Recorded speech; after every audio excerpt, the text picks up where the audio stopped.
जब पढ़ते थे मुजफ्फरपुर एनएस कॉलेज में, उसी वक्त से राजनीति करते थे। अभी जो टीचर जो अपने प्रखंड में है या अपने पंचायत के बगल में है, वो रघुवंश बाबू की सोच थी। अच्छे विद्यार्थी के संपर्क में हम लोग आए। ऐसे गांव में बहुत विद्यार्थी था, लेकिन मैं साधारण परिवार के रहने के कारण और हो चुके हमसे सीनियर से मैं उनके दरवाजे पर जाकर के पढ़ता था। पर में छात्र जीवन से ही राजनीतिक थे। जब पढ़ते थे मुजफ्फरपुर एनएस कॉलेज में, उसी वक्त से राजनीति करते थे। लेकिन सक्रिय राजनीति गोयनका कॉलेज में प्रोफेसर जब बने गोयनका कॉलेज में, उसके बाद से उनका सक्रिय राजनीति शुरू हो गया। सोशलिस्ट पार्टी के संयुक्त महासचिव बनाए गए बिहार के जी। उसके बाद आंदोलन में वो कन्वर थे, वो योद्धा थे, वो सरकार में और सत्ता के लुप्त में नहीं लाना चाहते थे। सत्ता उनके लिए कुछ नहीं था। हमको कहते थे कि सत्ता क्या है, गरीबों के का उत्थान चाहिए, देश का उत्थान चाहिए, गरीबों का उत्थान चाहिए, राज्य का विकास चाहिए। एक बात मैं आपसे बताता हूँ, मैं एक चर्चा मैं उद्धृत करना चाहता हूँ। अभी जो टीचर जो अपने प्रखंड में है या अपने पंचायत के बगल में है, वो रघुवंश बाबू की सोच थी। आज जो शिक्षक अपने गांव के बगल में है और अपने गांव के बगल में पदस्थापित है, यह सोच रघुवंश बाबू की सोच थी। वो कहे कि शिक्षक जो है सो 10 किलोमीटर 20 किलोमीटर साइकिल चला के जाते हैं, आते हैं, वहाँ जाके स्कूल में थक जाते हैं, क्यों नहीं उनको बगल में दिया जाए, जो कम से कम अपने गांव का विकास होगा, खेती करेंगे, अपने घर का विकास करेंगे। इतनी सोच थी उनको कि कम से कम गाय पाल करके अपने घर का विकास करेंगे और अपने अगल बगल के बच्चों को भी पढ़ाएंगे।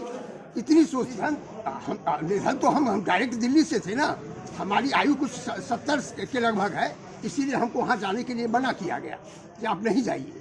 लेकिन वहाँ से मैं डेली 10 बार 20 बार रात दिन मैं संपर्क में था वहाँ के लोगों से। वहाँ खन्ना जी हैं, मुकेश जी हैं, बउआ जी हैं, सभी लोग हैं। वहाँ रघुवंश बाबू से संबंध एक पारिवारिक सदस्य के तौर पर था। मैं इस परिवार का एक सदस्य के रूप में हूँ। आज के डेट में भी मैं इस परिवार का एक सदस्य के रूप में हूँ। राजनीतिक सफर इन्होंने बेलसन जो सीतामढ़ी जिला में है वहाँ से उन्होंने शुरुआत की और 77 में प्रथम बार चुनाव जीत के कर्पूरी ठाकुर के मंत्रिमंडल में वो बिजली राज्य मंत्री थे। उनके मरने से अपूरणीय क्षति है जिसे कहा नहीं जा सकता। अपने को विद्यार्थी पूछता था कि पढ़ने वाले हैं, वो भी पढ़ने वाला विद्यार्थी था और अच्छे विद्यार्थी के संपर्क में हम लोग आए। ऐसे गांव में बहुत विद्यार्थी था, लेकिन मैं साधारण परिवार के रहने के कारण और हो चुके हमसे सीनियर से मैं उनके दरवाजे पर जाकर के पढ़ता था। वो चला। हम लोग सास भी कॉलेज में तो नहीं रहे, लेकिन मुजफ्फरपुर में भी हम लोग सास से कॉलेज में थे। वो अच्छे परिवार के थे, वो एमएससी किए, प्रोफेसर हो गए, पहुंच थी उनको। हम साधारण परिवार के थे, हमने पुलिस का नौकरी किया, पुलिस में गए और सब इंस्पेक्टर से हम रिटायर किए।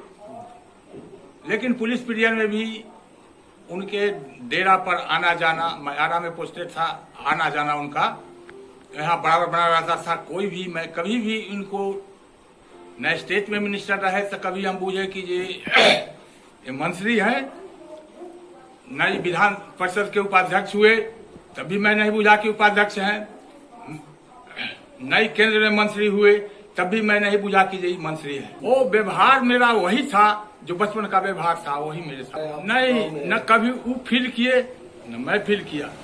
जब केंद्रीय ग्रामीण विकास मंत्री थे, उसने बड़े भारत सरकार के पोस्ट पर थे, तो पुराने दोस्ती या संपर्क संबंध के कारण हम रिटायर हो गए। तो मेरे दरवाजा पर वो आते थे, मैं बुला करके लाता था, या ऐसे भी टहलने लगे तो टहल करके आते थे और इसी जगह पर बैठते थे जिस जगह पर मैं बैठा।